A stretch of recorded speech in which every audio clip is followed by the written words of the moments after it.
Narayanganj high school and কলেজের প্রিয় শিক্ষার্থীবৃন্দ, নারায়ণগঞ্জ হাই স্কুল অ্যান্ড কলেজের অনলাইন ক্লাসে তোমাদেরকে স্বাগত। আজকে আমরা নবম শ্রেণীর উচ্চতর গণিতের অধ্যায় 7 অসীম ধারা সম্পর্কে আলোচনা করব। এখন ধারা কাকে বলে? আমরা জানি যে কতগুলো পদ বা কতগুলো রাশি প্রক্রিয়া চিহ্নের মাধ্যমে প্রকাশ করা হয়, যেমন 2 + 4 + 8, এটা একটা ধারা। ধারার আগে তোমাদেরকে জানতে হবে অনুক্রম কাকে বলে। অনুক্রম যেটা তোমরা অষ্টম শ্রেণীতে প্যাটার্ন টাইপের অনুক্রম। প্যাটার্ন মানে কি? প্যাটার্নে কিন্তু আমাদের ওখানে কোনো প্রক্রিয়া চিহ্ন ছিল না, কমা আকারে লেখা ছিল। আর অনুক্রমটাও ঠিক একই রকম, অর্থাৎ এখানে কতগুলো তোমার সংখ্যা পাশাপাশি সাধারণ থাকবে, কিন্তু তাদের মাঝখানে কোনো প্রক্রিয়া চিহ্ন অর্থাৎ প্লাস বা মাইনাস কিছুই থাকবে না, শুধু কম আকারে থাকবে, তাকে আমরা বলি অনুক্রম। এখন দেখো, অনুক্রমের সংজ্ঞাটা আমি তোমার এখানে লিখে রেখেছি। কতগুলো রাশি একটা বিশেষ নিয়মে ক্রমান্বয়ে এমনভাবে সাজানো হয় যে প্রত্যেকটি রাশি তার পূর্বের পদ ও পরের পদের সাথে কীভাবে সম্পর্কিত তা জানা যায়। আর এভাবে এই সাজানো রাশিগুলো কি বলা হয়? অনুক্রম, ইংলিশে বলে সিকোয়েন্স। অসীম ধারার সাথে এই সংখ্যাটা মাঝে মধ্যে সৃজনশীলে ক নাম্বার আসতে পারে। আমি কয়েকটা অনুক্রম লিখেছি, দেখো, যেমন 2, 0, 2, 0, এটা অনুক্রম। প্রতিটি অনুক্রমেরই একটা সাধারণ পদ আছে। একটা বিষয় খেয়াল রাখবা, এটাই কিন্তু আমরা ধারার সাথে তুলনা করলে চলবে না, কারণ ধারার ওখানে প্রথম পদ সাধারণ অন্তর বা সাধারণ অনুপাত আছে, কিন্তু আমাদের এই অনুক্রমের ক্ষেত্রে এখানে এই টাইপের, যেমন এখানে কোনো তোমার সাধারণ প্রথম পদ লেখা যাবে, কিন্তু এটাকে সমান্তর ধারা না গুণোত্তর ধারা এগুলো বোঝা যাবে না, কিন্তু এটাকে আমরা একটা সাধারণ পদের মাধ্যমে প্রকাশ করে এর আমরা পদ নির্ণয় করতে পারবো। ঠিক সেভাবে দেখো, আমাদের এই যে আমরা এই অনুক্রমে একটি সাধারণ পদ লিখলাম 1 - 1 n, তাহলে আমরা এটা কিভাবে লিখতে পারি আমি তোমাদেরকে বুঝাই। যদি n এর মানটা 1 বসাও, তাহলে এখানে 1 - 1 তাহলে হয়, আমরা জানি মাইনাসের উপরে বিজোড় পদ থাকলে তা মাইনাস থাকবে, তাহলে এখন 1 + 1 মানে হলো 2। দেখো এখানে 2 আছে। এবার তুমি দ্বিতীয় পদের জন্য এখানে 2 বসাও, তাহলে 2 বসালে কি হবে? আমরা জানি মাইনাসের উপরে জোড় পদ বসালে সেটা প্লাস হবে, তাহলে প্লাস আর মাইনাস এটা হবে -1, 1 থেকে 1 বিয়োগ করলে এটা হবে 0। এইভাবে তুমি পর্যায়ক্রমে তুমি যত দূরে যাবে, অর্থাৎ 3 বসালে, অর্থাৎ বিজোড় পদ, আমাদের বিজোড় পদে আমরা পাচ্ছি হলো এখানে 2 এরকম। আর জোড় পদ আমরা বসাবো, তখন আমাদের এখানে মানটা আসবে 0 বা অন্যান্য মান এরকম আসবে। তাহলে এখন আমরা যখন এখানে মনে করি 5 বসালা, তাহলে মাইনাস এর উপরে যদি 5 থাকে, আমাদের এখানে মাইনাস থাকবে প্লাস, অর্থাৎ তুমি দেখলা এখান থেকে আমরা বিজোড় যত পদ বসাবো তার জন্য আমরা পাচ্ছি 2। আর যখন তুমি জোড় পদ বসাবো, মানে তুমি 10 বসালে এখানে -1 এর উপরে 10, তাহলে আমাদের এখানে +1, তো 1 থেকে 1 বিয়োগ করলে আমাদের মান আসবে 0। তো এইভাবে আমরা এই অনুক্রমের মাধ্যমে এই আমরা অসীম পদ সম্পর্কে আমরা এটা নির্ণয় করতে পারবো, জানতে পারবো। এখন এখানে দেখো আরেকটা আমি এখানে অনুক্রমে লিখলাম, দেখো 1/2 -2/3। এখন এটার ক্ষেত্রে তুমি যদি দেখো যেখানে প্রথম পদ আছে, তোমার যে আলাদা করছো সমান্তর ধারা, এটা প্রথম পদ দেখলা সাধারণ অন্তর, এটা কিন্তু দেখা যাবে কি এটার থেকে বিয়োগফল অথবা এই পদ থেকে এই পদের বিয়োগফল এটা সমান না। কিন্তু তোমাকে যদি বলে এই পদটা 20তম পদ নির্ণয় করো, তাহলে আমরা এটা কিভাবে নির্ণয় করবো? এটাকে আমরা সাধারণ পদ বের করবো। তো দেখো এটা সাধারণ পদটা কি? -1 to the power n -1 to the power n + 1 n/n + 1। এর অর্থটা কি? তুমি যদি এখানে n এর মান 1 বসাও, তাহলে দাঁড়াবে কি? দেখো -1 to the power, এখানে আমাদের n এর জায়গাতে তুমি 1 বসাও, 1 + 1, আর এখানে হবে 1/1 + 1। তাহলে মাইনাসের উপরে এখানে আমাদের এখানে 2, মাইনাসের উপরে জোড় পাওয়ার, তাহলে মাইনাসের উপরে দেখো যদি জোড় পাওয়ার হয় তাহলে আমাদের এটা হবে +1, আর এখানে 1/2। দেখো তুমি কিন্তু আমার এই যে আমাদের প্রথম পদটা 1/2 পেয়ে গেল। এবারে আমি তুমি যদি এখানে 2 বসাবা, তাহলে এখানে আমাদের এটা হবে কি 2 + 1, এটা হবে 2 + 1। তাহলে মাইনাসের উপরে 2 এর একটি বিজোড় পদ দিলে আমাদের মাইনাসই থাকবে, আর আমাদের এখানে 2 + 1, তো 2 এর যোগ করে কত হবে আমাদের? এখানে দেখো এখানে বসালাম 2, আমি একবার লিখে দিলাম না, তাহলে এখানে আমাদের একটা -1 থাকলো, উপরে থাকলো 2, নিচে থাকলো 3, এখানে করে আমরা পেলাম 2/3। অর্থাৎ দেখো তুমি যখন 2 বসালা ওই দ্বিতীয় পদ পেয়ে গেলা, এইভাবে তুমি 3 বসালা তখন তুমি পদটা পেয়ে যাবে। এখন যদি তোমাকে বলা হয় এটা 100তম পদ কি হবে, তাহলে তুমি এখানে n এর পরিবর্তে 100 বসাবা, তুমি পদটা পেয়ে যাবে। তো এটা হলো অনুক্রম।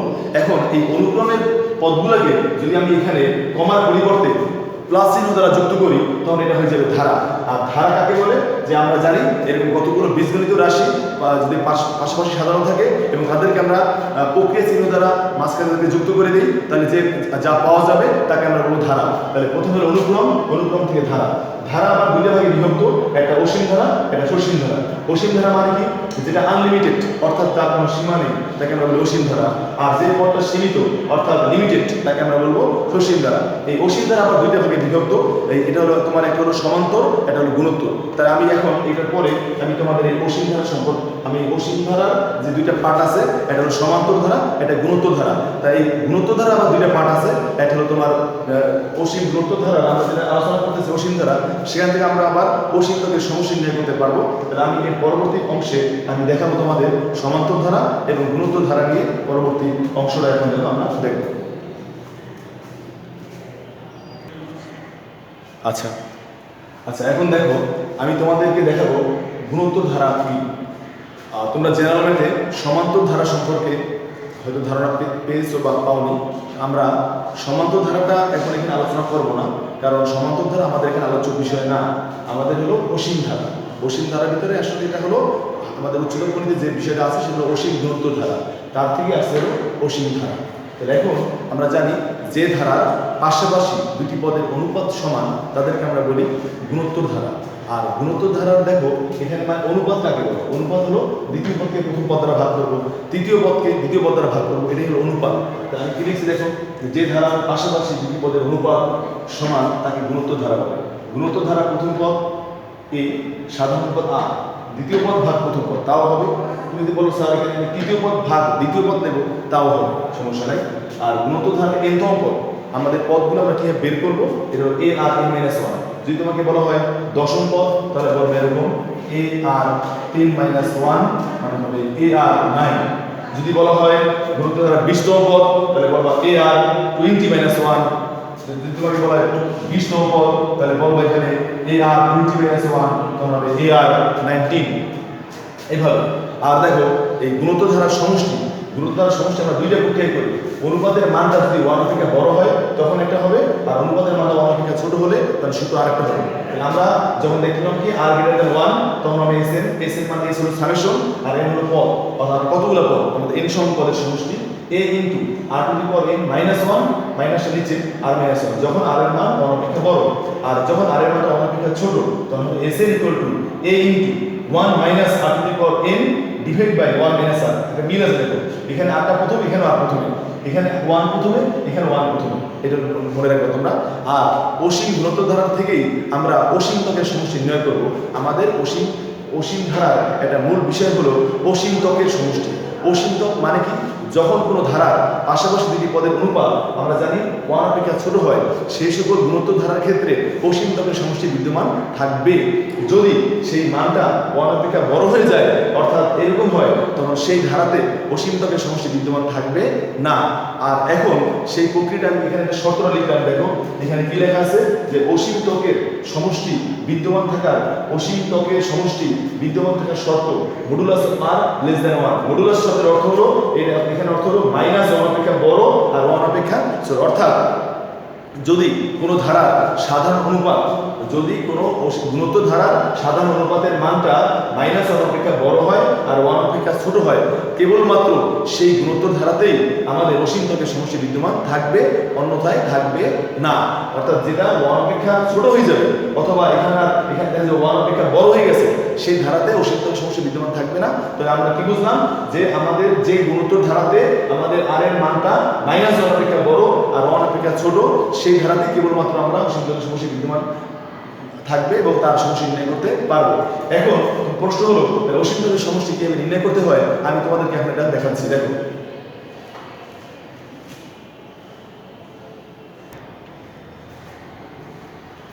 আচ্ছা, এখন দেখো আমরা সেই গুণোত্তর ধারার ক্ষেত্রে আমরা যে সমষ্টি নির্ণয় করেছিলাম, সেই সমষ্টি থেকে আমরা কিভাবে অসীম ত্বকের সমষ্টি নির্ণয় করতে পারি।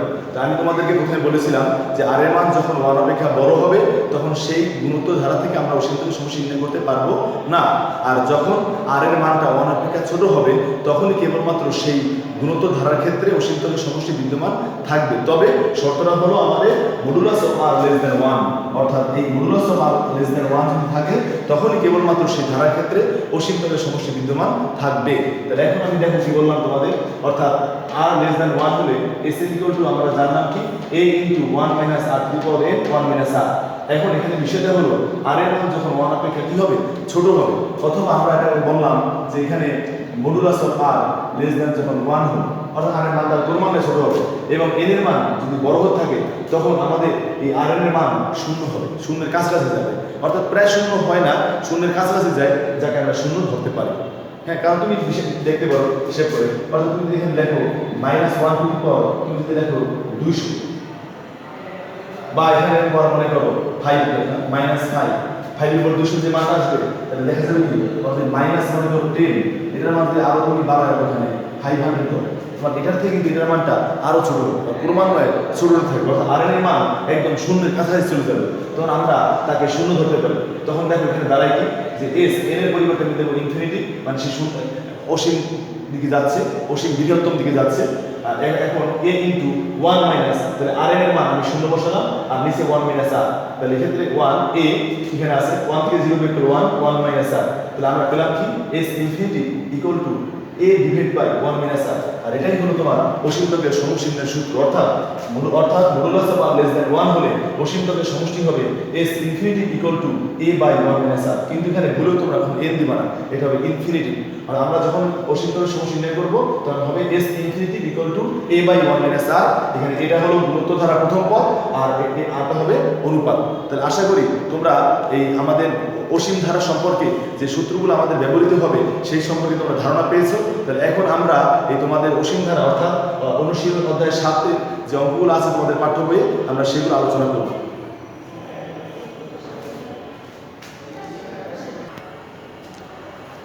আচ্ছা দেখো, আমি তোমাদের বোর্ডে অঙ্ক লিখেছি, প্রদত্ত অসীম গুণোত্তর ধারা অসীম ত্বক এর সমষ্টি যদি থাকে তবে তা নির্ণয় করো। 11 নম্বরে ক নাম্বারটা দেখো, এখানে লেখা আছে 1 প্লাস হাফ প্লাস 1/4 প্লাস 1/8। আমরা প্রথমে লিখব কি, দেখো এখানে প্রথম পদ a সমান সমান আমাদের এখানে দেওয়া আছে 1, তারপর আমরা লিখব সাধারণ অনুপাত, সাধারণ অনুপাত হবে আর ইকুয়াল টু দ্বিতীয় পদ ভাগ প্রথম পদ 1/2 ভাগ 1 সমান সমান 1/2। এখন একটা বিষয় তোমরা লক্ষ্য রাখো যে আমি তোমাদের কি বলেছিলাম যে অসীম ত্বকের সমষ্টি বিদ্যমান থাকে তার অবশ্যই সেটা কি হবে, modulus of R less than 1, অর্থাৎ -1 অপেক্ষা বড় এবং 1 অপেক্ষা ছোট হবে। যদি আমাদের এই মানটা -1 অপেক্ষা বড় এবং 1 অপেক্ষা ছোট হয় তখনই কেবলমাত্র এই ধারাটা আমরা অসীম ত্বকের সমষ্টি নির্ণয় করতে পারবো। আমরা দেখলাম এখানে আছে আমাদের হাফ, আমি লিখব কি, দেখো যেহেতু -1 লেস দ্যান 1/2 1, আমাদের হাফটা -1 অপেক্ষা বড় 1 অপেক্ষা ছোট, সুতরাং প্রদত্ত ধারাটির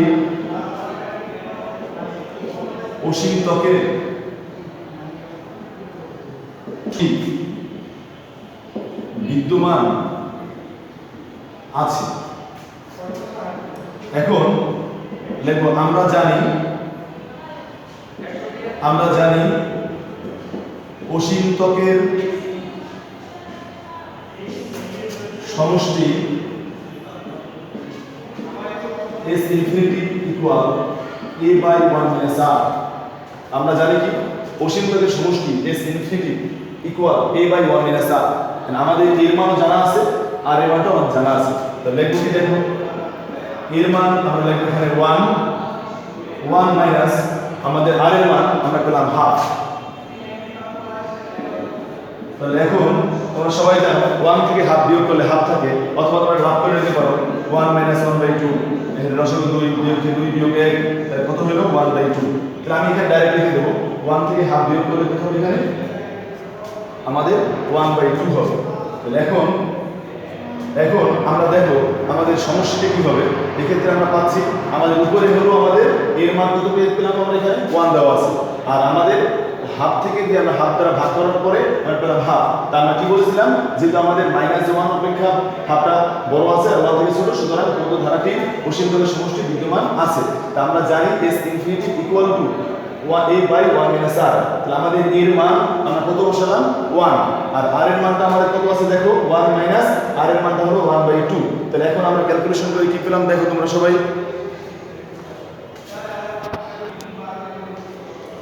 তো ঠিক আছে, দেখো এখন তাহলে আমরা পেলাম হলো ক্যালকুলেশন করে 1 থেকে এটা উল্টাই দিলে উপরে গেল 2 আর আমাদের অ্যানসার 2।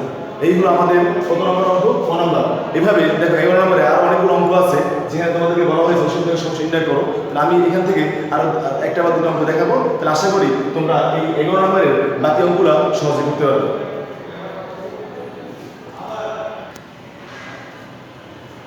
আচ্ছা দেখো, এখন আমাদের খ নম্বর অঙ্কটা 1/5 minus 2/5 square plus 4/5 cube minus 8/5 4, এটা আমরা অসীম তলের সমষ্টি নির্ণয় করব। এখন আমি তোমাদেরকে বলি, এখানে প্রথম পদ a সমান সমান 1/5, সাধারণ অনুপাত r ইকুয়াল -2/5 স্কয়ার ভাগ প্রথম পদ 1/5। এখন -2/5 স্কয়ার মানে 25, যখন গুণ দিবা নিচের 5 উপরে গেল 1 নিচে আসলো, 5 দ্বারা 25 কে ভাগ করলে এত সমান সমান -2/5। এটা কার মান, r এর মান।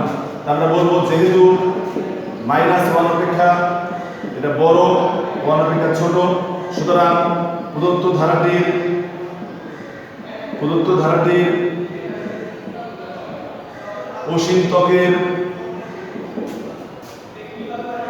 সমষ্টি বিদ্যমান আছে, এটা লিখে নেব। আর যদি আমরা দেখি যে আমাদের r এর মানটা এটার মধ্যে নাই, তাহলে আমাদের অসীম ত্বকের সমষ্টি থাকবে না। তাহলে এখানে সুতরাং অসীম ত্বকের সমষ্টি s infinity a by 1 minus r। তাহলে আমাদের এর মান কি দেওয়া আছে আমরা বের করলাম 1/5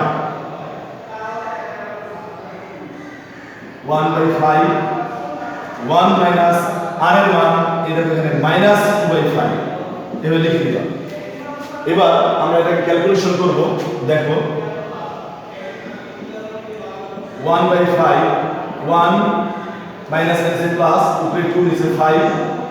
এবার 1/5 এটা লসাগু করে 5 5 কে 5 5 প্লাস 2 ইকুয়াল আমরা 1/5 টা এখানে লিখলাম ইনটু এই নিচের 5 উপরে দাও আর 5 আপনি যোগ করলে 7 নিচে আসবে, কাটাকাটি করো সমান সমান কত এখানে লিখি। সুতরাং s ইনফিনিটি 1/7। আমি আরেকবার তোমাদেরকে রিপিট করি বিষয়টা। দেখো আমাদের এই হলো ধারা, আমাদের ধারাটা দেওয়া আছে। আমরা এখন এখান থেকে দেখলাম কি আমাদের প্রথম পদ a = 1/5, আমাদের r এর মান, দ্বিতীয় পদ ভাগ প্রথম পদ 2/25 ইনটু দিলাম, এটা উল্টে গেল 5 দ্বারা ভাগ করলে এখানে নিচে 5, তাহলে -2/5। আমরা দেখতে পাচ্ছি যেহেতু আমাদের -1 অপেক্ষা এটা বড় আর 1 অপেক্ষা কি ছোট আছে, তাহলে আমাদের এই সুতরাং বললাম প্রদত্ত ধারাটি অসীম তলের সমষ্টি বিদ্যমান আছে। তাহলে আমরা জানি s infinity a by 1 minus r। এবার তোমরা a এর মান আর r এর মান বসাবো, বাকি তো ক্যালকুলেশন এটা সবাই পারবা। আশা করি তোমরা এগুলো বুঝতে পেরেছো। আমি আরেকটা অঙ্ক দেখাই যে কখন অসীম তলের সমষ্টি বিদ্যমান থাকবে না, সেটা দেখো। তখন যদি এরকম হয়, দেখো একটা ধারাদাস আমি লিখি এখানে, যেমন দেখো মনে করো 2 প্লাস 4 প্লাস 8 প্লাস 16 এটা ধারা। এখানে কিন্তু দেখো এর মান 2, আর এর মান হবে দ্বিতীয় পদ ভাগ প্রথম পদ, আমরা পেলাম 2। তাহলে এই 2 এর পুরোটা কিন্তু আমাদের এটা কিন্তু আমাদের -1 অপেক্ষা বড়, কিন্তু 1 অপেক্ষাও কিন্তু বড় হয়ে গেছে। তাহলে অর্থাৎ যখন দেখলাম আমাদের আর এর মানটা 1 অপেক্ষা বড়, তখন কিন্তু এটা অসীম ত্বকের সমষ্টি অর্থাৎ থাকবে না, এখানে অসীম ত্বকের সমষ্টি নাই। যখনই দেখবো আমরা আর এর মানটা 1 অপেক্ষা বড় হয়ে যাবে, তখন আমাদের এই ধারার ক্ষেত্রে অসীম ত্বকের সমষ্টি বিদ্যমান থাকবে না। আর কখন থাকবে, অর্থাৎ আমাদের modulus of r less than 1, এর মানটা হলো -1 অপেক্ষা বড় আর 1 অপেক্ষা ছোট, কেবলমাত্র এটার ক্ষেত্রে আমরা এই অসীম ত্বকের সমষ্টি নির্ণয় করতে পারবো। আশা করি সবাই বুঝতে পেরেছো। তাহলে আমি তোমাদের আরেকটা অঙ্ক দেখাবো, আমি আচ্ছা আরেকটা বিষয় বলি, তো আমি যে অঙ্কগুলো দেখালাম এই 11 নম্বরে যতগুলো অঙ্ক আছে আমি মনে করি এই মাধ্যমে তোমরা করতে পারবে, ঠিক আছে? অর্থাৎ আমি তোমাদের ক আর খ দেখালাম আর এইটা দেখালাম, 11 নম্বরে এরকম একটা পয়েন্ট আছে, এরকম এই ধরনের অঙ্ক আছে, তাহলে আমি আশা করি তোমরা 11 নম্বরে যে বাকি যে অঙ্কগুলো আছে তোমরা এই নিয়মে করতে পারবে।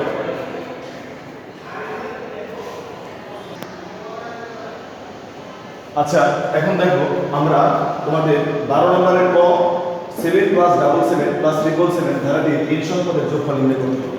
এখন এখানকার বিষয় দেখো এই এরকম একটা অঙ্ক তোমার 7 + 77 + 777, 3 + 33 333, 2 + 22 + 222, 5 + 55 555, অর্থাৎ এই যে যত অঙ্ক আছে আমরা একটা সিস্টেম মাধ্যমে করতে পারবো। তাহলে দেখো আমরা কিভাবে করতে পারি এটা। তাহলে আমরা দেখো মনে করি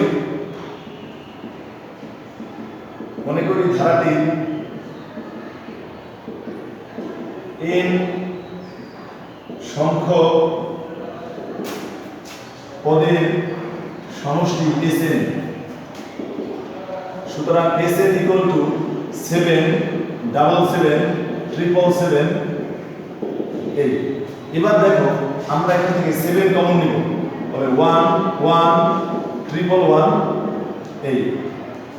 এটা হলো আমাদের কার মান বলতো Sn। তো আমাদের এটা হলো n-তম পদ, আমাদের অনির্দিষ্ট, তাহলে আমরা এখানে লিখব এটা n-তম পদ। এখন এই যে 7টাকে আমি পাশে নিয়ে আসলাম, তাহলে হবে এখানে Sn/7 1 1, এটা n-তম পদ। এখন আমি এখানে প্রতিটাকে আমি 9 দ্বারা গুণ করব, এখানে 9 দ্বারা গুণ করব, এটাকে 9 দ্বারা গুণ করব, তাহলে হবে কি দেখো 9Sn/7, এখানে হবে 9 এই এটা n-তম পদ থাকবে এখানে, আর আমরা কিছু লিখব না, মানে অসীম চলতে থাকবে। এখন দেখো এই 9 কে আমরা লিখতে পারি 10 - 1, 99 কে লিখতে পারি 100 - 1, 900 কে লিখতে পারি আমরা 1000 - 1। এভাবে আমাদের এটা n-তম পদ আছে চলতেছে, অর্থাৎ এদিকে পদ আমরা লিখলাম না, অসীম চলতেছে। এখন আমরা কি করব দেখো, এই যে আমাদের 10, এই 100, এই 1000, এই n-তম পদটা আমি লিখে দিলাম এখানে, এটা একটা ব্র্যাকেট দিলাম। এবার দেখো -1 আমি এখান থেকে -1 কমন নিই, তাহলে হবে 1 + 1, এটাও আমাদের লিখলাম আমরা n-তম পদ।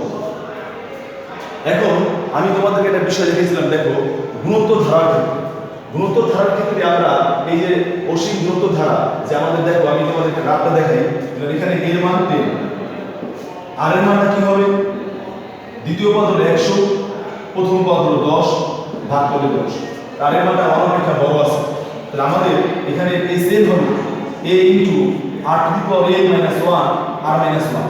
তুমি মিলাই দেখো এখানে এর মান 10 আছে, তুমি এখানে 10 লিখলা, আর এর মান 10 10 - 1, আর উপরে এখানে আর এর পরিবর্তে তুমি 10 দিলা 10 - 1।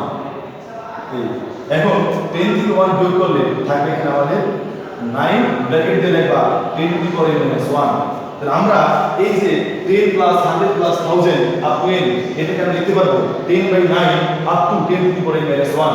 তাহলে তোমাদের আমি কিন্তু এটা মুছে ফেলবো, এটা কিন্তু রাফ দেখাইতে হবে, আর রাফ তুমি অনুযায়ী যে অনুযায়ী করতে পারবা। তাহলে তুমি এইভাবে করে নিবা যে এরকম সাইডে করতে পারবা যে এর মান 10 আর এর মান 100/10 মানে হলো 10।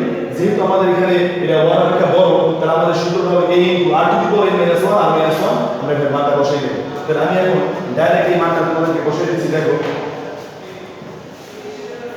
তাহলে এখন এখানে হচ্ছে হলো আমরা এখানে লিখতে পারবো 10/9 10⁻n - 1, আর এই 1 + 1 + up to n থাকলে আমরা এটাকে লিখতে পারি এটা n পর্যন্ত পদ আছে। তাহলে এখন আমরা দেখো কি করব, এখানে আরেকটা বিষয় খেয়াল করো, 1 + 1 + 1 up to n-তম পদ যখন থাকবে তাকে আমি বলবো এটা n-তম পদ। তাহলে এখানে এটা আমাদের এটাই কিন্তু আমাদের এটা হলো 9Sn/7। এখন আমি এই মানটাকে বসে সরাই দেব, অর্থাৎ Sn = এই 9Sn এখানে চলে আসবে, তাহলে এখানে হবে 7/9 × 10/9, এখানে হবে 10⁻n - 1 ইনটু এই 7 এর সাথে এটা গুণ হবে, তাহলে হবে 7n, আর এই 9টা নিচে। সুতরাং Sn = 7 × 70 9 9 গুণ করলে এটা 81 আর এখানে হলো 10 two the power n minus 1 আর এখানে হলো 17/9। এটাই হলো আমাদের এই 7 প্লাস 77 প্লাস 777 ধারাটির n সংখ্যক পদের যোগফল। এখন তোমাদের এইভাবে দেখো এখানে এই অঙ্কগুলো থাকতে পারে 2 প্লাস 22 প্লাস 222 ধারাটির n সংখ্যক পদের যোগফল, 3 প্লাস 33 333 বা 4 44 344 5 55 555 এভাবে 6 66 666 এইভাবে 9 আসলে সহজ। 9 যদি আসে 9 এর অঙ্ক তো আমরা এখানে অনেক ছাত্ররা ভুলে যায় যে 9 থেকে কি হবে। আমরা 9 এর অঙ্কটা কিন্তু এখানে 9 প্লাস 99 প্লাস 399 এটা যেভাবে আমরা নির্ণয় করছি তোমরা এত নির্ণয় করে দিবা। আমার কিন্তু এই কষ্টটা দরকার নেই। যদি 9 বাদে অন্য যেভাবে থাকবে অর্থাৎ 9 বাদ দিয়ে তোমার 1 দেখো 1 1 1 থাকলেও কিন্তু আমাদের এই প্রক্রিয়া করতে হবে। আর এই 1 আর 9 বাদে বাকি যেটাই থাকবে আমাদের এই ফর্মুলা আগাইতে হবে। আর 1 1 থাকলে আমাদের কিন্তু শুধুমাত্র এটাকে 9 দ্বারা গুণ করে করলেই হবে। আর যদি 9 ডাবল 9 থাকে তাহলে আমরা ডাইরেক্ট ভাবে করলেই হবে। তো তোমরা এই বিষয়টা মনে রাখবা। তাহলে আশা করি তোমরা 11 এবং 12 যে অঙ্কগুলো রয়েছে তোমরা সেগুলো বাসায় করতে পারবা। তাহলে আমরা এই অসীম ধারা সম্পর্কে যে বিষয়গুলো আজকে আলোচনা করলাম, এটা অসীম ধারার সমষ্টি কি, তা কিভাবে নির্ণয় করা যায়, গুণোত্তর ধারা থেকে কিভাবে আসছে এবং এই 11 এবং 12 অঙ্কগুলো আমরা কিভাবে করলাম তোমরা বাসায় এগুলো ভালো করে করবা। তাহলে আশা করি তোমাদের এই অঙ্কগুলো যেভাবে আসুক ইনশাআল্লাহ তোমরা পারবা। তো আজকে এই পর্যন্তই থাকবে। আমরা আমাদের পরবর্তী ক্লাসে আর বাকি অঙ্কগুলো সম্পর্কে আলোচনা করব। আর তোমরা একটা বিষয় মনে রাখবা, ক্লাস করার সময় তোমরা হেডফোনটা লাগিয়ে নিলে তোমাদের ভালো সাউন্ড কি হবে। তো ওকে, সবাই ভালো থাকো। আজকে এই পর্যন্তই থাকবে।